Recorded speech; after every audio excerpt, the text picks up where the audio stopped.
Good afternoon, students. I am Jaydev Kumar from KBCRPM Mokama Ghat.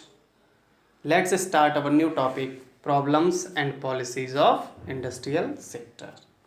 Okay, students, previous videos and live classes में हम लोग अब तक features of Indian economy on the eve of independence and problems and policies of Indian agriculture sectors को discuss कर चुके हैं। Okay students, आप हम लोग प्रीवियस क्लासेस में अब तक डिस्कस किए हैं कि जो ब्रिटिश गवर्नमेंट थी या जो ब्रिटिशर्स जिन्होंने इंडियन इकोनॉमी को टेक ओवर कर रखा था, कंट्रोल कर रखा था, उन्होंने 200 इयर्स के रूलिंग एरा में 200 सालों के जो औपनिवेशिक समय में उन्होंने कभी भी इंडियन इकोनॉमी को या इंडियंस को प्रोग्रेस करने के लिए कोई भी एफर्ट नहीं किया, बल्कि क्या किया, उन्होंने इंडियन इकोनॉमी को कंटिन्यू एक्सप्लॉइट किया। ठीक है, उन्होंने इंडियन इकोनॉमी को इस तरह से डेवलप किया ताकि उनके जो मॉडर्न इंडस्ट्रियल रिक्वायरमेंट थी, उनके जो वहाँ पर उद्योग चल रहे थे, उनके लिए जो नीडेड रॉ मटेरियल कच्चा माल था, उसकी आपूर्ति भारत से की जाती रहे, उसकी सप्लाई इंडिया से की जाती रहे। और इसीलिए आपको ये भी बताया गया कि उन्होंने इंडिया में हैंडीक्राफ्ट्स या फिर कॉटन इंडस्ट्री को छोड़कर कोई भी हैवी इंडस्ट्री को स्टैब्लिश नहीं किया था, क्योंकि वो जानते थे अगर इंडिया में इंडस्ट्रियल प्रोग्रेस होता है, औद्योगिक विकास होता है, तो उनके लिए पर्याप्त कच्चा माल इंडिया से प्राप्त नहीं हो पाएगा।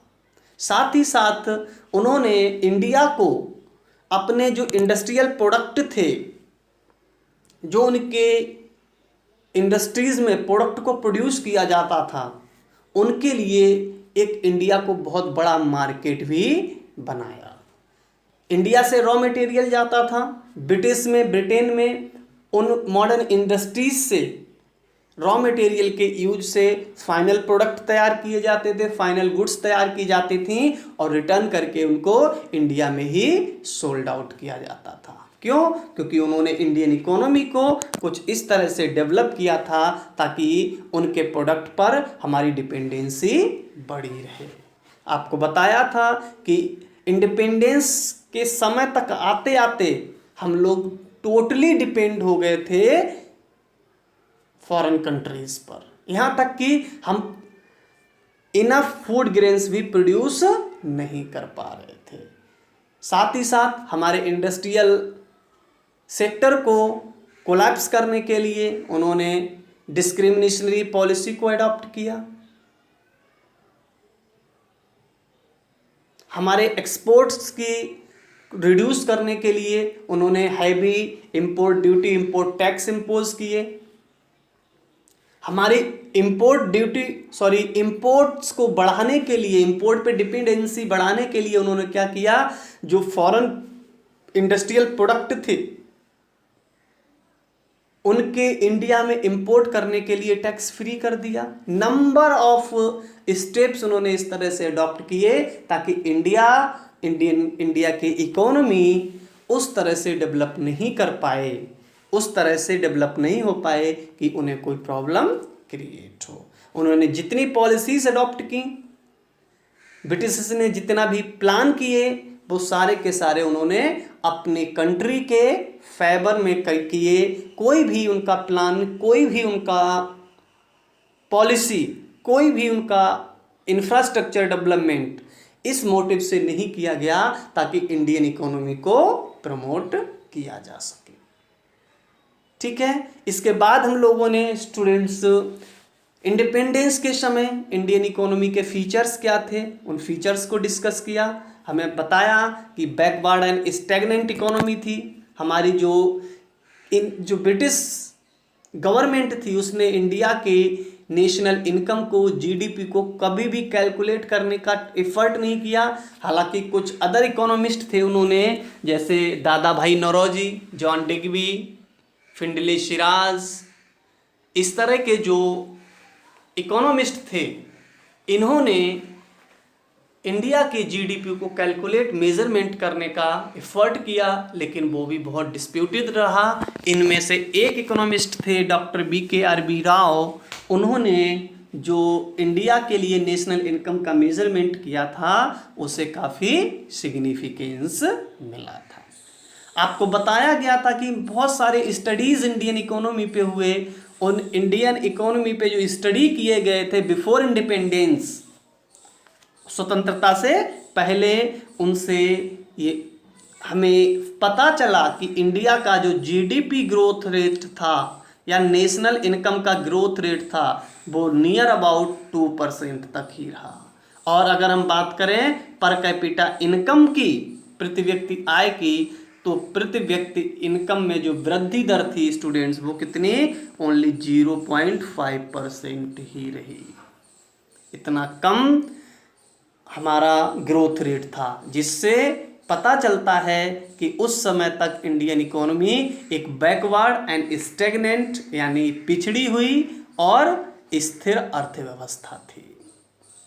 ओके, इसके बाद फीचर्स में हम लोगों ने डिस्कस किया कि जो इंडियन पॉपुलेशन थी वो हाईली अनएम्प्लॉयड थी। इंडिया में बल्क ऑफ पॉपुलेशन, लगभग 70% of population depend on agriculture for their livelihood, यानी अपनी आजीविका निर्वहन करने के लिए 70% लोग सिर्फ कृषि पर ही आश्रित थे। इसके बाद bulk ratio of population suffer from poverty, यानी थर्ड फीचर क्या था, इंडिया की जो इकोनॉमी थी वो उसका लगभग 60 to 70% पॉपुलेशन क्या थी, पॉवर्टी से सफर्ड थी। क्यों? क्योंकि शुरू 200 साल तक अंग्रेजों ने, ब्रिटिशर्स ने इंडियंस को, इंडियन इकोनॉमी को एक्सप्लॉइट किया। ज्यादातर पब्लिक, ज्यादातर people of India depends on agriculture, but Britishers made no investment, British made no effort to develop agriculture sector। उन्होंने क्या किया, एग्रीकल्चर सेक्टर को केवल एक्सप्लॉइट किया, और रिजल्ट क्या हुआ कि इंडस्ट्रियल प्रोडक्टिविटी कंटिन्यू धीरे धीरे घटती चली गई, और रिजल्ट में जो इंडियंस थे, फार्मर्स थे, एग्रीकल्चरल लेबर्स थी, उनका लेवल ऑफ इनकम बहुत ही कम हो गया, और bulk of population of India suffered from poverty, dependency on imports। जो मैंने आपको बताया कि हमारी इकोनॉमी इंडिपेंडेंस तक आते आते इंपोर्ट्स पर डिपेंड हो गई। हमारे एग्रीकल्चरल प्रोडक्ट इतने नहीं रहे कि हम अपनी पॉपुलेशन को भरपेट खाना दे पाएँ, यानी हमारे जो फूड ग्रेन्स थे, हमारे जो खाद्यान्न थे, वो भी हमें अदर कंट्रीज से अब इंपोर्ट करने पड़ रहे थे।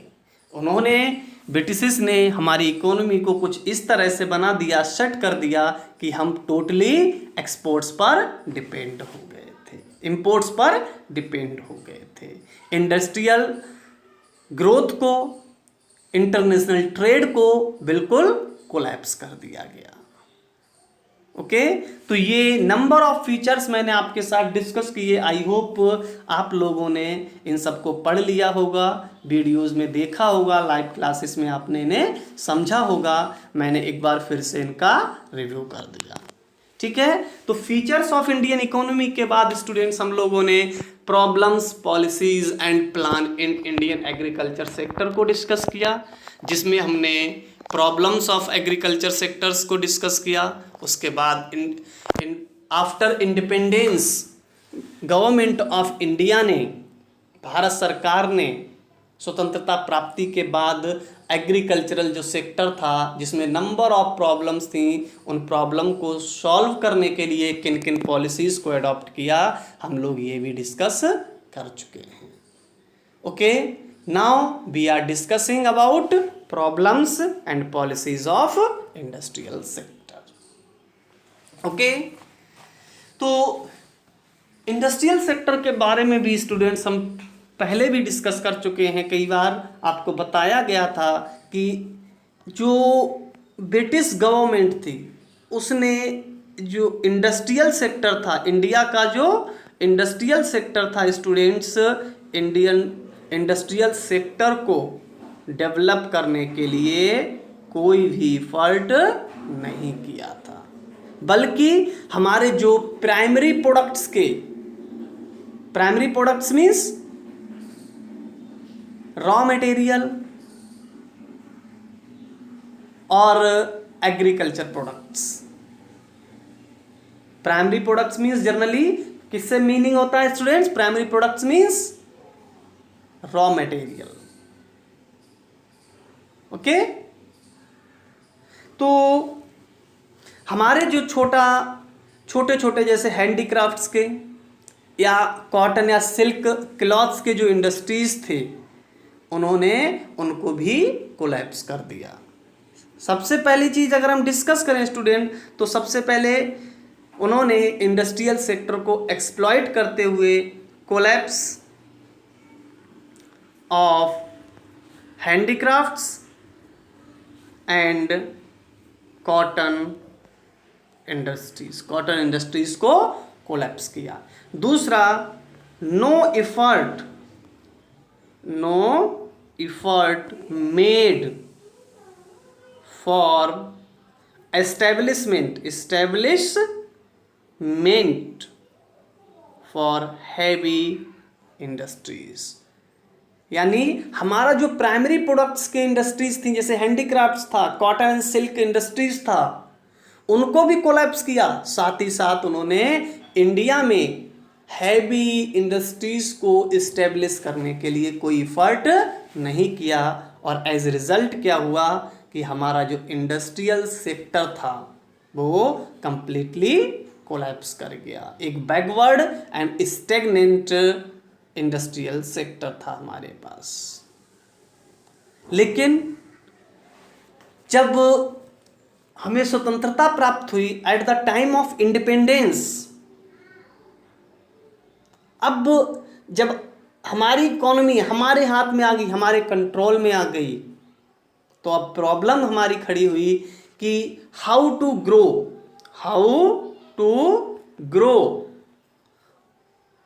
इंडिया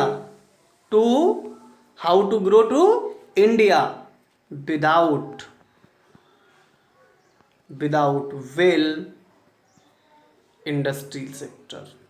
हमारे पास जब वेल इंडस्ट्री सेक्टर नहीं है तो हम कैसे इंडिया को ग्रो करें, कैसे इंडिया की डेवलपमेंट प्रोसेस को ग्रोथ करें? ये हमारे सामने बिग चैलेंज था। और हम जानते हैं कि एक वेल डेवलप्ड, एक अच्छे औद्योगिक क्षेत्र के अभाव में, एक वेल डेवलप्ड इंडस्ट्रियल सेक्टर के एब्सेंस में कोई भी नेशन, इंडिया ही नहीं कोई भी नेशन प्रोग्रेस नहीं कर सकता। स्टूडेंट्स, ये ध्यान रखना है।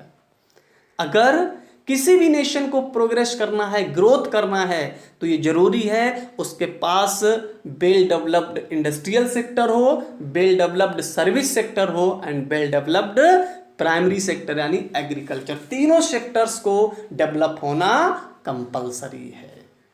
अगर आपके पास दो डेवलप्ड सेक्टर्स हैं ऑलरेडी, मान लीजिए सर्विस सेक्टर और इंडस्ट्रियल सेक्टर डेवलप है, आपका एग्रीकल्चर सेक्टर डेवलप नहीं है, तो एक इनफ प्रोग्रेस कर पाना पॉसिबल नहीं होगा।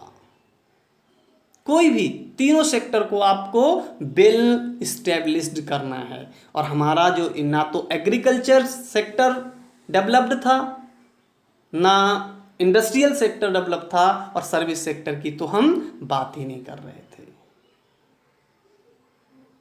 ठीक है। तो ऐसी सिचुएशन में जब हमारा इंडस्ट्रियल सेक्टर परफेक्टली कोलैप्स था, तो क्या ऐसी सिचुएशन में इंडियन इकोनॉमी को प्रोग्रेस कर पाना, इंडियन इकोनॉमी को ग्रोथ की प्रोसेस में ला पाना पॉसिबल था?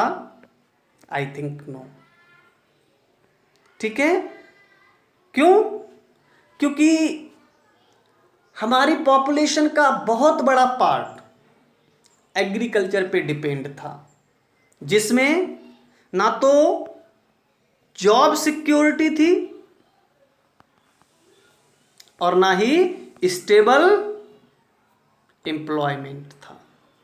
और जब जॉब सिक्योरिटी नहीं है, स्टेबल एम्प्लॉयमेंट नहीं है, तो इसका मतलब इनकम सिक्योरिटी नहीं है, लोगों की इनकम स्टेबल नहीं है। और ऐसे में जब लोगों की income, job options, income source stable नहीं हैं, सिक्योर नहीं हैं, तो उनके पास इनकम जनरेट कर पाना बहुत मुश्किल काम है। इसलिए ये ज़रूरी था कि इंडियंस को एक स्टेबल जॉब दिया जाए, स्टेबल इनकम सोर्स दिया जाए। और हम जानते हैं कि एग्रीकल्चर सेक्टर में स्टेबल जॉब या जॉब सिक्योरिटी नहीं है। स्टेबल जॉब कहाँ है? इंडस्ट्रियल सेक्टर में है। कम से कम एग्रीकल्चर सेक्टर से ज़्यादा स्टेबल जॉब कहाँ है? इंडस्ट्री सेक्टर में है। और इसीलिए, और दूसरा, इंडियन एग्रीकल्चर पर बहुत बड़ा बर्डन भी था, क्योंकि 70%, near about approx 70% population depend on agriculture. तो हमें एग्रीकल्चर को डेवलप करने के लिए सबसे पहले एग्रीकल्चर के बर्डन को कम करना था। और एग्रीकल्चर के बर्डन को तभी कम किया जा सकता था स्टूडेंट्स, जब इंडस्ट्रियल सेक्टर को अच्छे से डेवलप किया जाए। और हमारे पास ऐसा इंडस्ट्रियल इंफ्रास्ट्रक्चर नहीं था। ठीक है। तो देखिए स्टूडेंट्स, इसीलिए जैसे ही इंडियन गवर्नमेंट ने 5 ईयर प्लान पॉलिसी को एडॉप्ट किया, गवर्नमेंट ने सबसे ज़्यादा इम्फेसाइज जो किया वो किस पर किया? इंडस्ट्रियल सेक्टर पर किया। ठीक है। क्योंकि इंडस्ट्रियल सेक्टर को डेवलप किए बिना, क्योंकि हमारे पास कैपिटल इंडस्ट्रीज नहीं थी, पूंजीवादी उद्योग नहीं थे, हैवी इंडस्ट्रीज नहीं थी, गवर्नमेंट के पास उतना कैपिटल नहीं था, उतनी पूंजी नहीं थी, तो ऐसी सिचुएशन में इंडस्ट्री सेक्टर को डेवलप करने के लिए एक वेल प्लान की जरूरत थी। और गवर्नमेंट ने क्या किया? 5 ईयर प्लान्स में सबसे ज़्यादा इंडस्ट्रियल सेक्टर को ही डेवलप करने पर फोकस किया। ठीक है। और सेकेंड 5 ईयर प्लान की अगर हम बात करें, क्योंकि मैंने आपको बताया इंडिया में 2012 तक 12 5 ईयर प्लान्स को अडॉप्ट किया गया, उसके बाद से इस कॉन्सेप्ट को खत्म किया गया। तो इंडस्ट्रियल जो फर्स्ट 5 ईयर प्लान था स्टूडेंट, फर्स्ट 5 ईयर प्लान में एग्रीकल्चर को विशेष ध्यान दिया गया, एम्फेसाइज किया। और सेकेंड 5 ईयर प्लान जो था, सेकेंड FYP में इंडियन गवर्नमेंट ने जो हैवी इंडस्ट्री था, उसी पर हैवी इंडस्ट्री को डेवलप करने के लिए पूरा फोकस किया था, एम्फेसाइज किया था। तो देखिए स्टूडेंट्स, यहाँ यही सब लिखा हुआ है। As we know that Indian industrial sector was suffered number of problem on the eve of independence। Independence से पूर्व इंडिया का जो इंडस्ट्रियल सेक्टर था, नंबर ऑफ प्रॉब्लम से सफर था, ग्रसित था। While it is well known that any poor nation can not be, हम क्या थे? We are poor nation because of exploitation of British rulers. British के जो एक्सप्लॉयटेशन था उसकी वजह से हम भी पुअर नेशंस की काउंटिंग में आते थे। तो वही यहाँ लिखा हुआ है, while it is well known that any poor nation can not progress without good industrial infrastructure. अभी मैंने बताया कि बिना गुड इंफ्रास्ट्रक्चर के, इंडियन इंडस्ट्रियल इंफ्रास्ट्रक्चर के किसी भी नेशन को डेवलप कर पाना पॉसिबल नहीं है। Because industrial sector provides employment which is more stable as compare to agriculture. बताया था ना, एग्रीकल्चर में अगर हम एग्रीकल्चर की प्रॉब्लम्स की बात करें तो हमने पढ़ा था डिसगाइड अनएम्प्लॉयमेंट, यानी वहां पर जरूरत से ज्यादा बर्डन था एग्रीकल्चर में, तो वहां लोगों के पास स्टेबल एम्प्लॉयमेंट नहीं था। अगर लोगों को स्टेबल एम्प्लॉयमेंट देना है तो जरूरी है इंडस्ट्रियल सेक्टर को डेवलप किया जाए, क्योंकि एग्रीकल्चर सेक्टर की तुलना में, कृषि क्षेत्र की तुलना में इंडस्ट्री सेक्टर में ज़्यादा स्टेबल एम्प्लॉयमेंट लोगों को प्रोवाइड किया जा सकता है। Okay, so it the reason the 5-year plans place a lot emphasis on industrial development, और इसी कारण से हमारे जो 5-year प्लान्स थे उनमें सबसे ज़्यादा सिग्निफिकेंस, इंपॉर्टेंस किसे दिया गया? इंडस्ट्रियल डेवलपमेंट को दिया गया। ओके, तो स्टूडेंट्स ये मैंने आपको इंडस्ट्रियल सेक्टर के इंट्रोड्यूस कराया, क्यों इंडस्ट्रियल सेक्टर क्यों इम्पॉर्टेंट है, इंडस्ट्रियल सेक्टर्स में क्या क्या प्रॉब्लम्स थी। ठीक है, तो स्टूडेंट्स अब हम इंडस्ट्रियल सेक्टर्स की, जो हम इंडियन इंडस्ट्रियल सेक्टर था उसकी मेन प्रॉब्लम्स को डिस्कस करेंगे, उसके बाद पॉलिसीज इन इंडस्ट्रियल सेक्टर को डिस्कस करेंगे। ठीक है, तो सबसे पहला प्रॉब्लम क्या था students? Lack of capital, lack of capital.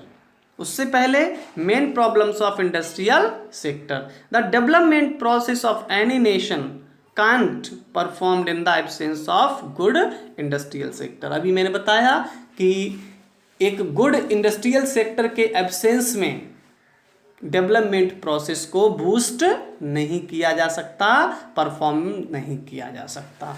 But at the time of independence Indian industrial sector faced number of problems. लेकिन इंडस्ट्रियल से जो इंडिया का इंडस्ट्रियल सेक्टर था वो इंडिपेंडेंसी के समय, स्वतंत्रता के समय नंबर ऑफ प्रॉब्लम से ग्रसित था। Some important problems of Indian industrial sector are discussed below. और उस समय की जो सबसे बड़ी प्रॉब्लम्स थी, सबसे इम्पॉर्टेंट प्रॉब्लम्स थी स्टूडेंट्स, हमने इनको नीचे डिस्कस किया हुआ है। फर्स्ट क्या था उसमें? लैक ऑफ कैपिटल, हमारे पास उतनी पर्याप्त पूंजी नहीं थी। क्यों? क्योंकि इंडियन जो इंडस्ट्रियल सेक्टर था वो परफेक्टली कोलैप्स कर गया था, बिल्कुल खत्म कर दिया था ब्रिटिशर्स ने। तो अगर अब इस कोलैप्स इंडस्ट्रियल सेक्टर को आपको बूस्ट करना हो, प्रमोट करना हो, तो इस कोलैप्स इंडस्ट्रियल सेक्टर को कोलैप्स करने के लिए आपको एक बिग पुश की ज़रूरत होती। इंडियन गवर्नमेंट को बिग पुश मीन्स एक बड़ा धक्का लगाना पड़ता इस इंडस्ट्रियल सेक्टर को, जो अब स्टेबल हो चुका था, जो स्टेगनेंट था, गतिहीन था। कोई भी गतिहीन आइटम, जैसे मान लीजिए एक कार खड़ी है जिसमें कोई मूवमेंट नहीं है और उसको आपको आगे बढ़ाना हो तो क्या करना पड़ेगा? एक ज़बरदस्त धक्का लगाना पड़ेगा, एक बिग पुश लगाना पड़ेगा। अब इंडस्ट्रियल सेक्टर को प्रमोट करना था, जो गतिहीन इंडस्ट्रियल स्टेगनेंट को इंडस्ट्रियल सेक्टर था उसमें उसे आपको प्रमोट करना था, आगे बढ़ाना था, तो उसमें बिग पुश करना होता। और इंडस्ट्री को बिग पुश किसका देंगे? फोर्स से। किसी फैक्ट्री को धक्का देने लगेंगे आगे बढ़ जाएगी? नहीं। यहाँ बिग पुश का मतलब क्या है? Huge investment, huge investment. यानी आपको इंडियन गवर्नमेंट को इंडस्ट्रियल सेक्टर को डेवलप करने के लिए एक लार्ज स्केल में इन्वेस्टमेंट का बिग पुश देना था, लेकिन क्या हमारे पास इतना बड़ा इन्वेस्टमेंट करने के लिए कैपिटल था? जो कुछ था सब तो अंग्रेज ले गए। हमारे पास क्या था?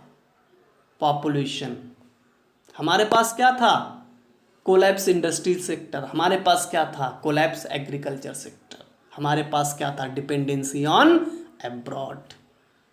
इन सब के प्रेजेंस में क्या हम एक ह्यूज इन्वेस्टमेंट का बिग पुश इंडियन इकोनॉमी को दे सकते थे? ये पॉसिबल नहीं था। रीजन क्या था? रीजन हम लोग कई बार डिस्कस कर चुके हैं। As we study the British made no effort to develop infrastructure in Indian industry sector. और जब इंडियन इंडस्ट्री सेक्टर को डेवलप करने का कोई एफर्ट नहीं किया तो लोगों के पास स्टेबल इनकम नहीं थी। इनकम कहाँ से आ रही थी? एग्रीकल्चर सेक्टर से। वहाँ भी कोई डेवलपमेंट नहीं हुआ। तो लोगों को जो कुछ एग्रीकल्चर सेक्टर में उत्पादित कर लेते थे वो ज़्यादा से ज़्यादा खाने को या फिर साहूकारों के कर्जे निपटाने को हो पाता था। उनके पास कोई सेविंग्स ही नहीं थी जिसकी वजह से कोई बड़ा ह्यूज इन्वेस्टमेंट हो पाता। They continuous exploit to Indians and various sectors of economy. Continue हमें एक्सप्लॉइट करते रहे। So at the time of independence Indian industry sector needed a big push. समझ गए?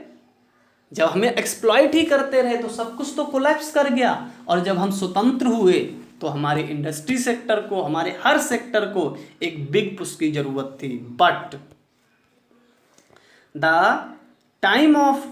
Eight the time of independence Tata and Birla were only two business family. अब हमें इतना huge investment की जरूरत थी और इंडिया में ऑप्शन कितने थे? पहला ऑप्शन गवर्नमेंट, दूसरा ऑप्शन टाटा, तीसरा ऑप्शन बिरला। आज तो नंबर ऑफ बिजनेस फैमिली हैं इंडिया में स्टूडेंट्स,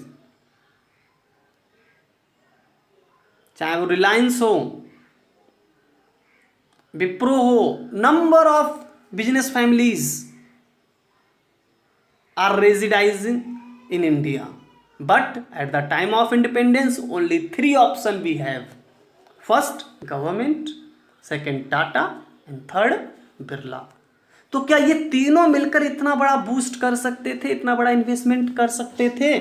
पॉसिबल नहीं था। हमारे पास 2 ही प्राइवेट बिजनेस फैमिलीज थी, one Tata and second Birla, पर only 2 business family are there who established industries in India. So it is become essential for the government to promote industry sector growth through public sector undertaking. और फिर हमारी मजबूरी बन गई, हमारी problem बन गई कि गवर्नमेंट खुद आगे आए और इंडस्ट्रियल सेक्टर को अपने अंडरटेकिंग में लेकर, अपने कंट्रोल में लेकर इंडस्ट्रियल सेक्टर को डेवलप करे। ठीक है, तो ऐसा क्यों हुआ? इंडस्ट्रियल सेक्टर को डेवलप करने के लिए गवर्नमेंट को ही क्यों आगे आने पड़ा? क्योंकि हमारे पास प्राइवेट सेक्टर्स में, प्राइवेट होल्डर्स में केवल 2 ही ऑप्शन थे, टाटा एंड बिरला। इनके अलावा कोई भी बड़ा इन्वेस्टमेंट करने को इंडिया में तैयार नहीं था। यानी हमारे पास लैक ऑफ कैपिटल था, जिसकी एब्सेंस में इंडस्ट्रियल सेक्टर को डेवलप करने के लिए गवर्नमेंट को आगे आना पड़ा। ये हमारी एक big problem of industrial sector थी। ओके, सेकेंड स्टूडेंट्स, लो इन्वेस्टमेंट लेवल। लो इन्वेस्टमेंट लेवल ये भी इसी कहानी से रिलेट है जो अभी अब तक हम लोगों ने डिस्कस किया। Indian economy got poverty in legacy, यानी हमारी इकोनॉमी को, इंडिया को लेगेसी में, उत्तरदायित्व में, उत्तरदायित्व क्या होता है? हमें अपने जो पेरेंट्स से मिलता है वो क्या है? लेगेसी है, उत्तरदायित्व है, उत्तराधिकार है। ऐसे ही इंडियन इकोनॉमी के हमसे पहले की जनरेशन कौन थे? ब्रिटिश थे। और उनसे हमें उत्तराधिकार में क्या मिला? सिर्फ और सिर्फ गरीबी, unemployment, backward and stagnant economy, illiterate population, huge poverty, huge unemployment, number of problems हमें कहां से मिली? ब्रिटिश से लेगेसी में मिली थी। ठीक है, वही लिखा है, industrial economy got poverty in legacy from British exploitation. So Indian market suffered very low demand for industrial product due to low level of income of Indians. और ध्यान से देखिए, समझना इस चीज को स्टूडेंट्स। अब हमें पॉवर्टी मिली थी लेगेसी में, लोग इंडियंस क्या थे? पुअर्स थे। जब लोग पुअर्स थे, इसका मतलब लोगों के पास इनकम का लेवल कैसा था? लो लेवल ऑफ इनकम था। अब जब इनकम लो है, कम इनकम है किसी पर्सन के पास, तो वो सबसे पहले किसकी डिमांड करेगा? एसेंशियल गुड्स की करेगा ना, खाने की करेगा, पहनने की करेगा, घर बनाने की डिमांड करेगा, ताकि वो अपने आप की लाइफ को कैसे भी सरवाइव कर सके। एसेंशियल गुड्स की डिमांड करेगा। क्या बहुत कम इनकम होने पर कोई भी पर्सन जो इंडस्ट्रियल प्रोडक्ट हैं, क्या इंडस्ट्रियल प्रोडक्ट की डिमांड कर सकता है? आप खुद सोचिए। जिसके पास इनकम ही कम हो तो सबसे पहले क्या करेगा? रोटी का इंतजाम करेगा, फिर उल्टे सीधे कपड़ों का इंतजाम करेगा, उसके बाद सर ढकने के लिए छत का इंतजाम करेगा। अब इनकम बचती है तो वो इंडस्ट्रियल गुड्स की तरफ मूव करेगा। लेकिन ऐसा था नहीं, इंडिया के पास पॉवर्टी थी, लोग पुअर थे, लोगों के पास बहुत इनकम कम थी। और ऐसे में जब इनकम कम थी तो इंडिया में इंडिपेंडेंसी के समय, स्वतंत्रता के समय, जो इंडस्ट्रियल प्रोडक्ट थे उन प्रोडक्ट की डिमांड भी बहुत कम थी। यानी इंडस्ट्रियल प्रोडक्ट के लिए जो मार्केट था वो बहुत लिमिटेड था, बहुत ही लिमिटेड था। यानी अगर कोई पर्सन इंडिया में इन्वेस्टमेंट करने आता भी कुछ इंडस्ट्री से इंडस्ट्रियल प्रोडक्ट को प्रोड्यूस करता, लेकिन उसके पास ये श्योरिटी नहीं थी कि उसका प्रोडक्ट इंडियन मार्केट में सेल हो जाएगा। क्यों? लोगों के पास इतनी इनकम नहीं थी, वो इतनी डिमांड नहीं कर पा रहे थे इंडस्ट्रियल प्रोडक्ट के लिए। तो फिर क्या होगा? जब किसी भी प्रोड्यूसर को मार्केट में अपने प्रोडक्ट के सेल होने की गारंटी नहीं होगी तो क्या वो इन्वेस्टमेंट करेगा? क्या वो प्रोडक्शन करेगा? बताइए, खुद सोचिए। जब बिकना नहीं है तो क्यों प्रोड्यूस करेगा, और जब प्रोडक्शन नहीं करना तो इन्वेस्टमेंट क्यों करेगा? समझ रहे हैं? और ये सब क्यों था? क्योंकि लोग इंडियंस के पास उतनी हाई लेवल इनकम नहीं था, जिसकी वजह से डिमांड नहीं था, जिसकी वजह से इंडस्ट्रियल प्रोडक्ट का मार्केट बहुत लिमिटेड था। और लिमिटेड मार्केट की वजह से इंडिया का जो इंडस्ट्रियल सेक्टर था स्टूडेंट, इंडस्ट्रियल सेक्टर इन्वेस्टमेंट को अट्रैक्ट नहीं कर पा रहा था, इन्वेस्टमेंट को अट्रैक्ट नहीं कर पा रहा था, जिसकी वजह से जो इंडिया का कोलैप्स इंडस्ट्रियल सेक्टर था वो ग्रो नहीं कर पा रहा था, उसमें ग्रोथ नहीं थी, वो स्टेबल था। और रिजल्ट क्या हुआ? हमारा जो स्टेबल और बैकवर्ड इंडस्ट्रियल सेक्टर था वो अभी भी बैकवर्ड का बैकवर्ड ही था।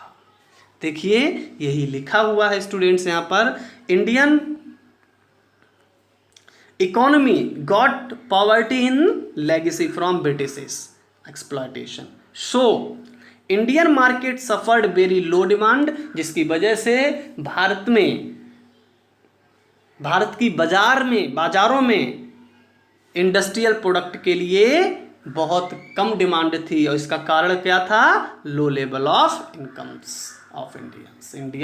भारतीयों की कम इनकम का होने की वजह से भारत के बाजारों में इंडस्ट्रियल प्रोडक्ट के लिए कोई डिमांड नहीं थी। So due to the limited market structure for industrial goods, जो लिमिटेड मार्केट स्ट्रक्चर था इंडस्ट्रियल गुड्स के लिए, industry sector can not attract high level of investment. So in the lack of enough induced investment, Indian industry sector was backward and stagnant.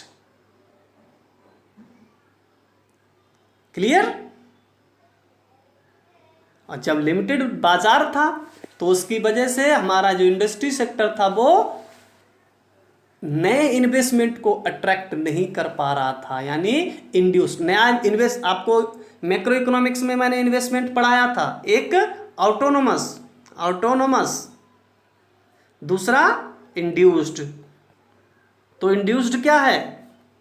Attractive investment है, जो demand के बढ़ने के बाद profit बढ़ता है, और जब प्रोड्यूसर का प्रॉफिट बढ़ता है तो वो नया इन्वेस्टमेंट करता है, मोर और अधिक इन्वेस्टमेंट करता है। तो जो नया इन्वेस्टमेंट अट्रैक्ट होता है, न्यू इन्वेस्टमेंट अट्रैक्ट होता है, उसी को हम इंड्यूस्ड इन्वेस्टमेंट कहते हैं स्टूडेंट्स, जो इंडियन इकोनॉमी में नहीं हो पा रहा था, जो इंडियन इंडस्ट्री सेक्टर की एक बिग प्रॉब्लम थी। क्या? Low investment level. Okay, next problem क्या थी? नेक्स्ट प्रॉब्लम थी student industrial growth with social justice.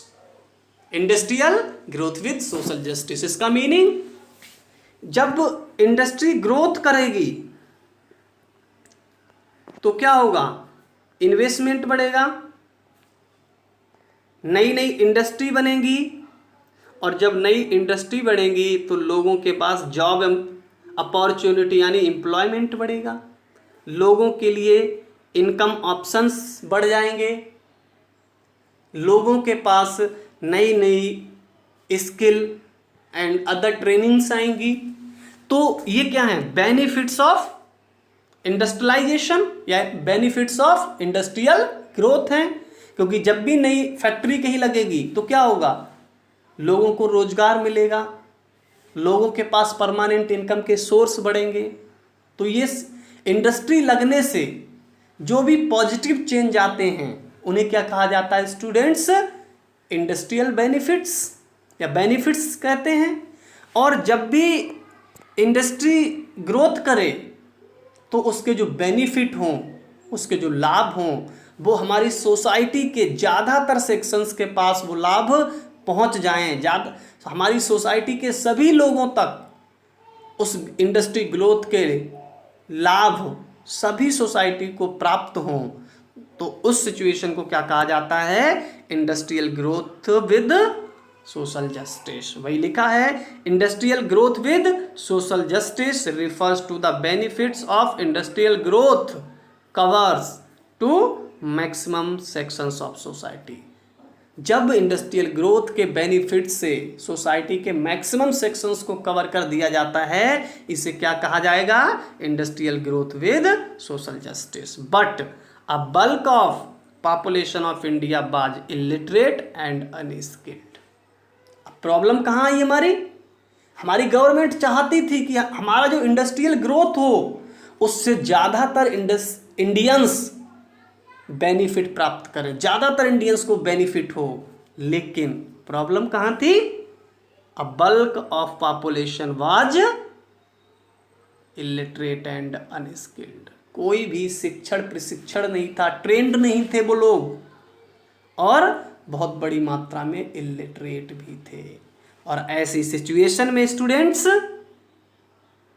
Industrial growth से हमारी सोसाइटी के ज़्यादातर लोगों को जोड़ना ये एक बहुत बड़ा चैलेंज था, इंडियन गवर्नमेंट के लिए बहुत बड़ा प्रॉब्लम था। वही लिखा है यहाँ पर, फिर से एक बार करते हैं, Indian industrial growth with justice refers to the benefits of industrial growth covers to maximum sections of society, यानी इंडस्ट्री, हमारी सोसाइटी के अधिकांश लोग जब इंडस्ट्रियल ग्रोथ से होने वाले बेनिफिट्स को प्राप्त करते हैं तो उसे industrial growth with social justice कहा जाता है। लेकिन eight the time of independence, स्वतंत्रता के समय, भारत की ज़्यादातर जनसंख्या इलिटरेट थी, अप्रशिक्षित थी, अकौशल थी, जिसकी वजह से हमारी सोसाइटी के सभी सेक्शंस को इंडस्ट्रियल ग्रोथ के बेनिफिट से ज्वाइन करना भारतीय सरकार के लिए, इंडियन गवर्नमेंट के लिए एक बहुत बड़ा चैलेंज था, एक बहुत बड़ी प्रॉब्लम थी।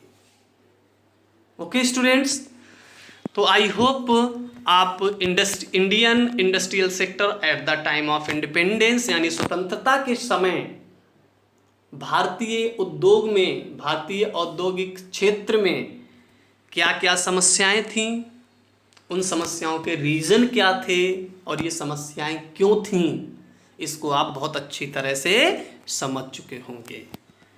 फिर भी आप इस वीडियो को अच्छे से देखिए, नोट्स बनाइए, एनसीईआरटी की एक बार बुक पढ़िए। फिर भी आपको कोई प्रॉब्लम, कोई समस्या है, आप व्हाट्सएप ग्रुप पर, आप क्लासरूम में, आप लाइव क्लासेस में अपने डाउट्स मेरे साथ शेयर कर सकते हैं। मैं आपके सभी डाउट्स क्लियर करूँगा। ओके स्टूडेंट्स, इस वीडियो में हम लोगों ने प्रॉब्लम्स ऑफ, यानी भारतीय औद्योगिक क्षेत्र की समस्याओं को डिस्कस कर लिया है। इसी वीडियो के सेकंड पार्ट में स्टूडेंट्स हम पॉलिसीज़ ऑफ इंडस्ट्रियल सेक्टर्स को स्टडी करेंगे। भारतीय औद्योगिक क्षेत्र की क्या क्या नीतियां, यानी जो समस्याएं हमारे सामने आ रही थीं, जैसे हमारे पास कैपिटल नहीं था पर्याप्त, हमारे पास पर्याप्त निवेश, इन्वेस्टमेंट नहीं था, सोशल जस्टिस से यानी इंडस्ट्रियल ग्रोथ से इंडियंस को जोड़ने की हमारे पास जो प्रॉब्लम्स थीं, इन प्रॉब्लम्स को सॉल्व करने के लिए भारतीय सरकार ने स्वतंत्रता प्राप्ति के बाद कौन कौन से पॉलिसीज़ को अडॉप्ट किया, कौन कौन से प्लान्स को अडॉप्ट किया, इनके बारे में हम नेक्स्ट इसी वीडियो के पार्ट 2 में स्टडी करेंगे।